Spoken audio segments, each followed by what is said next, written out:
1, 2, 3. Harold and Brad, Windy City Filmmakers. Harold and Brad, Windy City Filmmakers. Harold and Brad. You're listening to the Harold and Brad Windy City Filmmakers podcast. Bonus footage.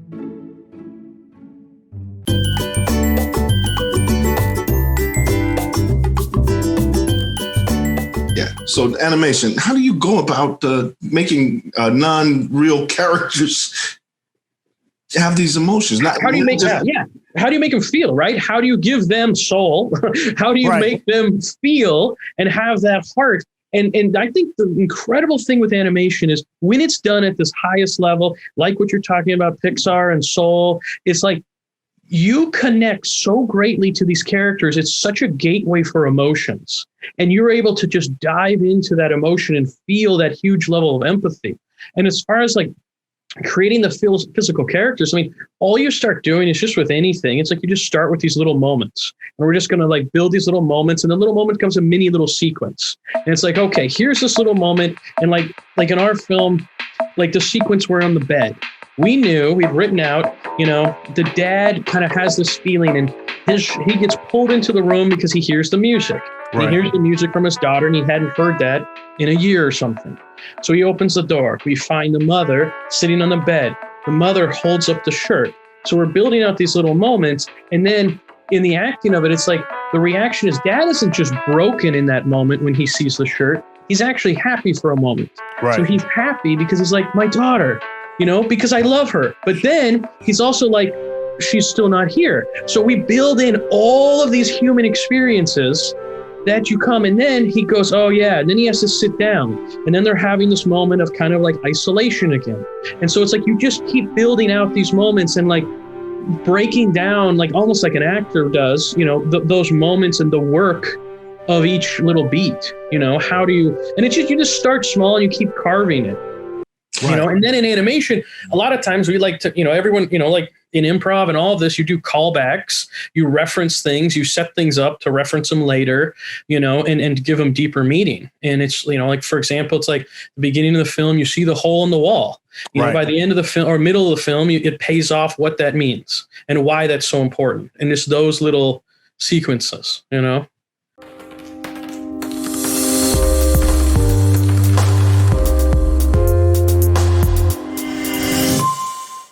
That's amazing, because I always look at animation and I was like, this could make me a better actor studying. No doubt. I totally agree, because honestly, like with the master animators, like the amount of takes you had to do to get that one take, they did the same thing. Yeah. Same thing, but they only have to finally get it once because they drew it down. But there's so many takes are still existing. And Pixar itself, it's like when they make that film, they animate out sequence after sequence after sequence to keep dialing it in. So it's like they might have made that film like 12 times. No doubt, yeah. Over and over again to get what you finally saw, Yeah. Right. I loved Pixar Soul. It was so good. Pete Docter and, oh my God, I'm blanking. Those guys are so smart, so intelligent with story. And it's just, it was so cool. I really dug it. I just watched it the other day too when it just came out. It was so I loved it. Yeah. It's a learning experience. For sure. Yeah.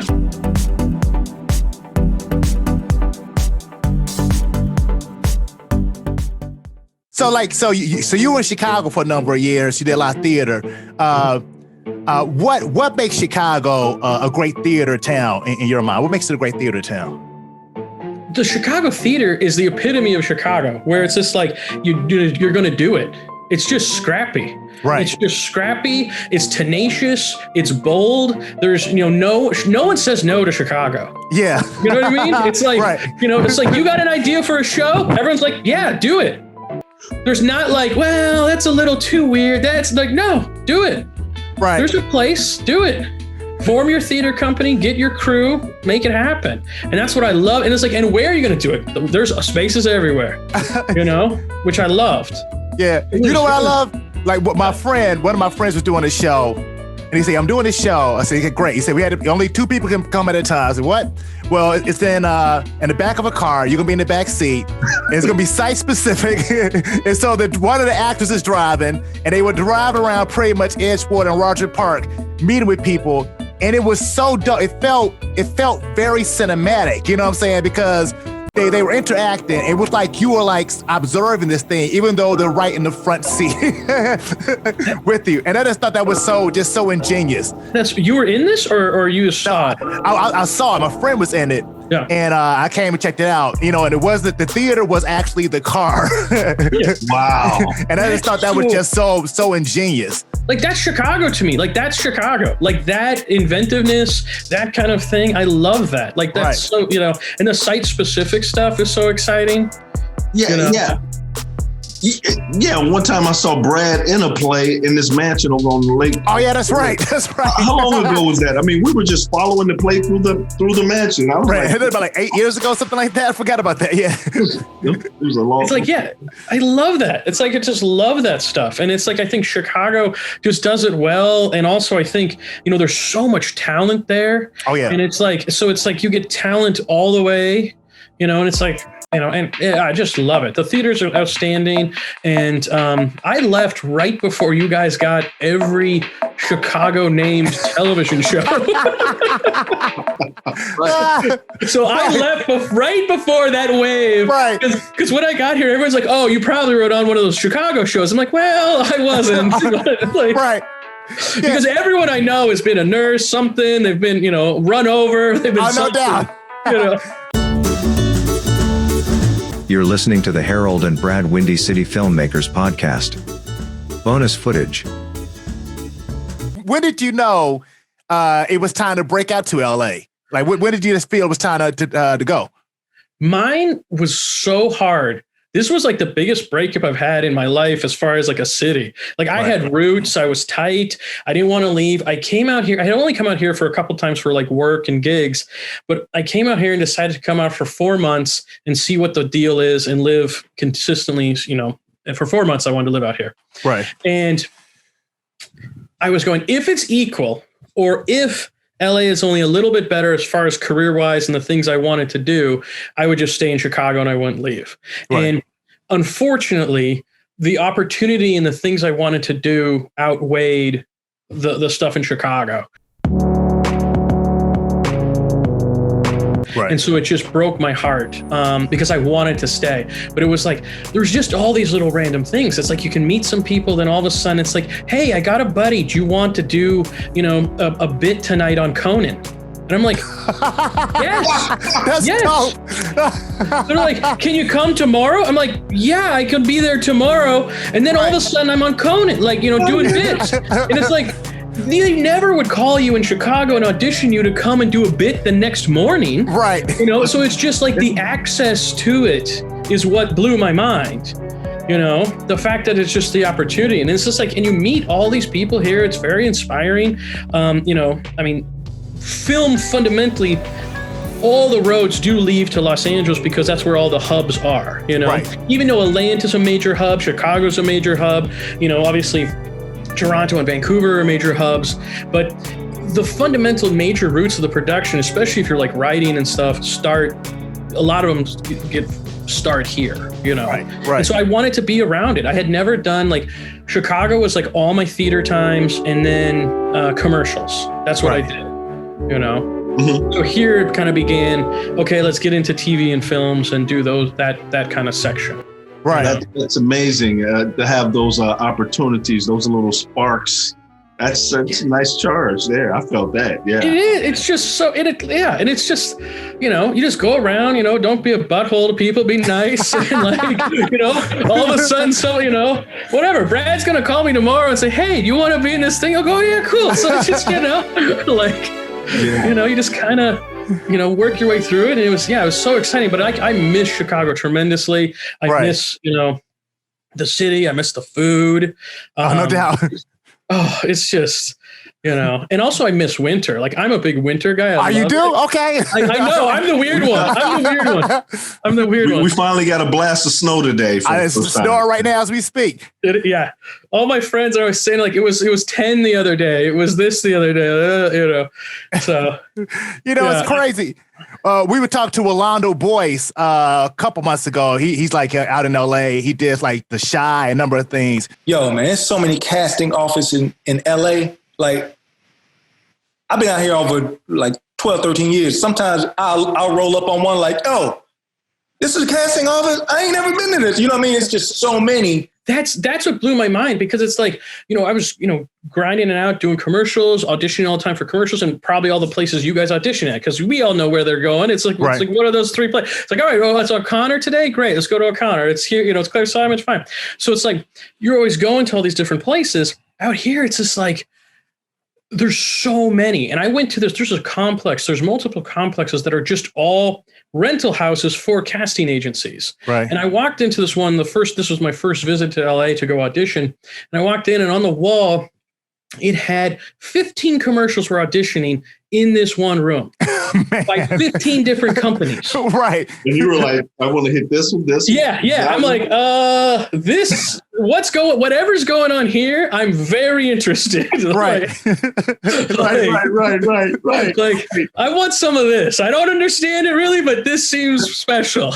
So it was like that kind of thing, like, wow, and then it's like, I'm from a small town, grew up in small town. It's like, getting to go and walk onto a lot and audition is like magic. It's like you get to walk across the Warner Brothers lot. Oh, no question. You get to walk across the Paramount lot and audition, Sony, Fox. It's like you're walking by the Fox lot and it says, this is where they shot some of the scenes from Star Wars. You're like, oh, that's so dope. Yeah. You're like, yeah, it's like you get to walk through this history of cinema and you get to go to an audition. It's so cool.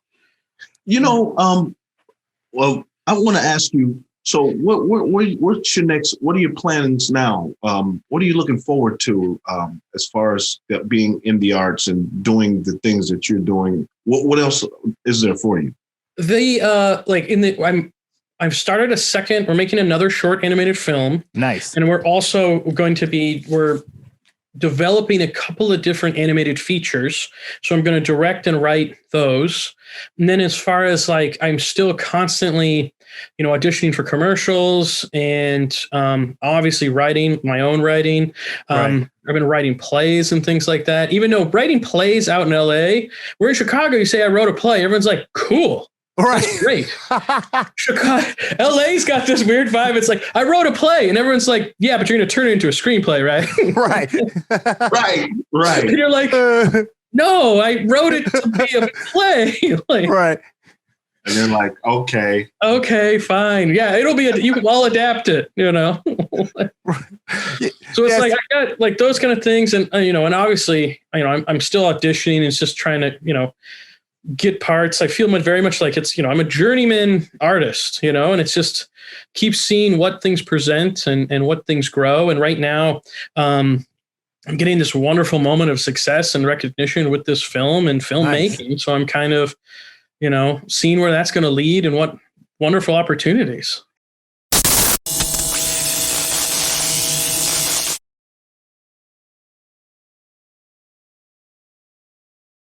What advice would you give to young artists looking to make it in the industry? What advice would you give them?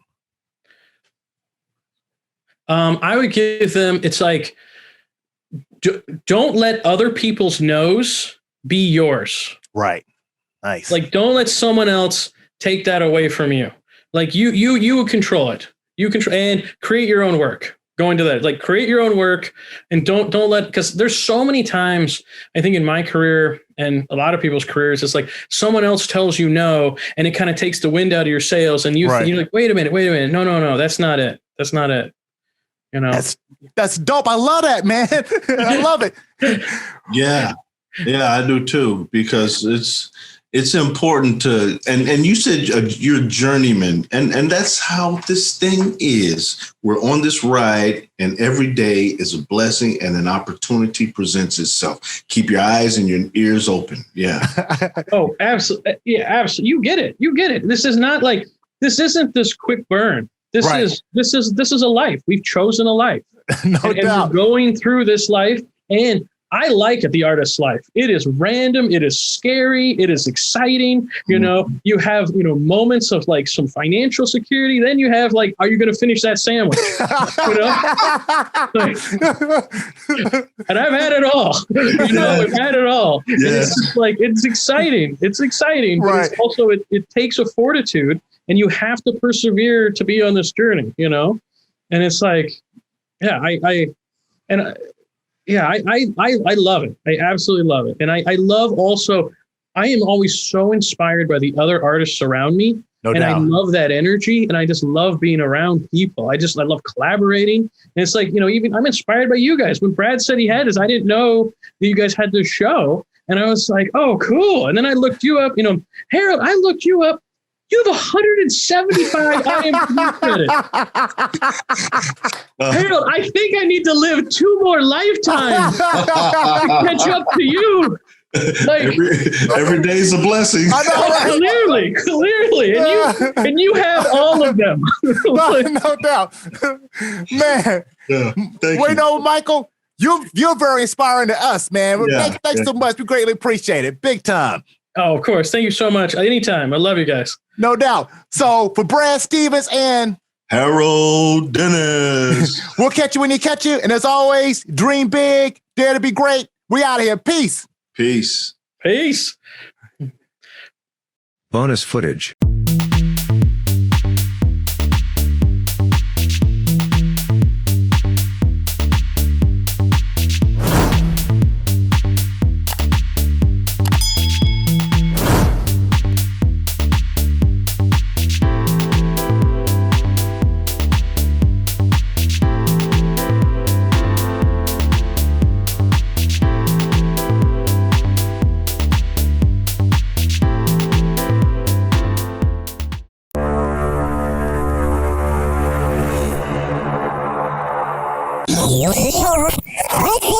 Ooh la la. Yes.